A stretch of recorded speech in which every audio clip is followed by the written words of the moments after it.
L'âme de la cornemuse. Au loin, la liesse du peuple touchait le plus dur des chevaliers. La cornemuse de Guillaume de Machaut semblait quelque peu incongrue à cet endroit, pourtant elle était bien présente. Le comte en était certain. Peu d'hommes étaient capables de jouer « Ma fin est un commencement », un seul avait été capable de le composer. Tout le monde chantait et dansait. Personne n'avait conscience de l'unicité de la pièce. Le même instrument était capable de sonder l'âme humaine, mais aussi de la réjouir, comme si la profondeur et la largesse étaient le même esprit. L'âme de la cornemuse avait pénétré les terres de l'imagination. Ils étaient trois amis au seuil d'une église en territoires occupés. Ils avaient été frappés par le son de la bombarde, et maintenant ils entendaient au loin la liesse du peuple.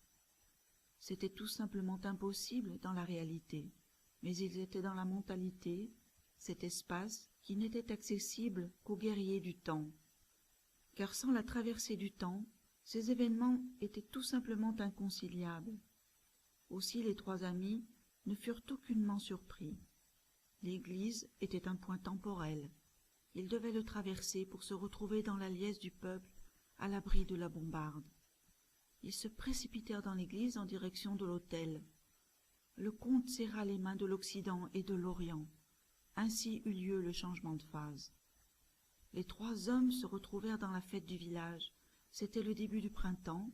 Les hommes et les femmes dansaient comme s'ils allaient mourir le lendemain. D'autres faisaient ripaille comme s'il en allait de leur vie. Les trois amis se dispersèrent dans la foule sans avoir échangé un seul mot. Cela avait été nécessaire. C'était le seul moyen de ne pas être repéré par le système dans l'espace de sa suprématie. Sans armure, ils n'étaient que des villageois parmi d'autres, mais ils étaient capables de tout. Pourquoi le temps les avait-il envoyés dans ce village? Ils ne le savaient pas encore, mais ils étaient conscients de cette nécessité. L'Occident se mit à danser avec une jeune villageoise. L'Orient se faufila parmi les hommes responsables des grillades. Quant au comte, il se dirigea vers le point le plus élevé. Auparavant, il s'était emparé d'un morceau de viande pour ne pas se distinguer des autres. Lorsqu'il se trouva en surplomb, il entendit à nouveau la cornemuse. Cette fois, seule la composition du maître de toutes les mélodies lui parvint. Le village allait être attaqué par les troupes anglaises qu'il voyait au loin. Il était impossible de le protéger, même par eux trois. Il n'était donc venu que pour le sauver. Seulement, comment éloigner les villageois sans éveiller de soupçons et de craintes? Il fallait agir vite. La musique, oui, c'était cela la solution. Le comte redescendit du surplomb et fit signe à ses amis. Bientôt, ils se retrouvèrent avec les musiciens. Ces derniers, surpris par leur commande imprévue, empochèrent l'argent proposé et laissèrent leurs instruments au trio. Le comte prit donc la cornemuse et commença un air inconnu. Les deux amis l'accompagnèrent aussitôt.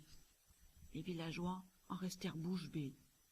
Cependant la musique était si prenante que tous les hommes et les femmes du village accompagnèrent en dansant le trio inconnu. La cornemuse, le davul et la flûte menaient la cadence. Les amis ne purent s'empêcher, en tant que pestiférés, de penser à la parabole des rats, et ils se mirent à jouer de plus belle. Ce fut de cette manière que ces hommes furent sauvés du saccage des troupes anglaises.